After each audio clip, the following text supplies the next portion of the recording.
আমি জানি আমার মতন এরকম প্রচুর মানুষ আছেন যারা সিরামিকের জিনিস ভীষণ পছন্দ করেন। আমিও প্রচণ্ড পছন্দ করি। তো আমার তো নতুন বাড়ি, আমি বেশ ৩-৪টে আলমারি না নতুন কিনেছি।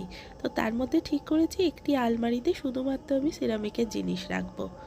তো সেই জন্য আজকে গেছিলাম গড়িয়াহাটে। আপনারা সবাই জানেন নিশ্চয়ই গড়িয়াহাটে খুব ভালো ভালো সিরামিকের জিনিস পাওয়া যায়। তো সেখানেই একটা দোকানে গেছিলাম, সেই দোকান থেকে আমি বেশ কয়েকটা জিনিস কিনেছি।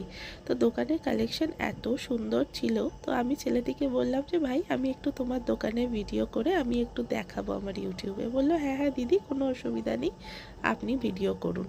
তো এখানে না ওর বিভিন্ন জিনিস ছিল, আর ওর না দামগুলো ভীষণ রিজনেবল, আর কিছু ডিসকাউন্টও দিচ্ছিল। তো এইখানে আমি যেগুলো কিনেছি সেগুলো আমি কালকের ভিডিওতে আপনাদের দেখাবো। আপনারা আজকে এই ভিডিওতে দেখে নিন যে ওর ওখানে কালেকশন কি। আপনারা যদি কন্ট্যাক্টস চান তো ওর একটা কার্ড আমি নিয়ে এসেছি, ওই কার্ডের একটা ছবি তুলে আমি পরের দিন আমি যে ভিডিওটা অ্যাড করব সেটার সাথে আমি দিয়ে দেবো। তো কিন্তু বেশ রিজনেবল প্রাইস, আর একটু দামও কমিয়ে দিচ্ছিল। আপনারা যদি চান তো এখানে ভিজিট করতে পারেন।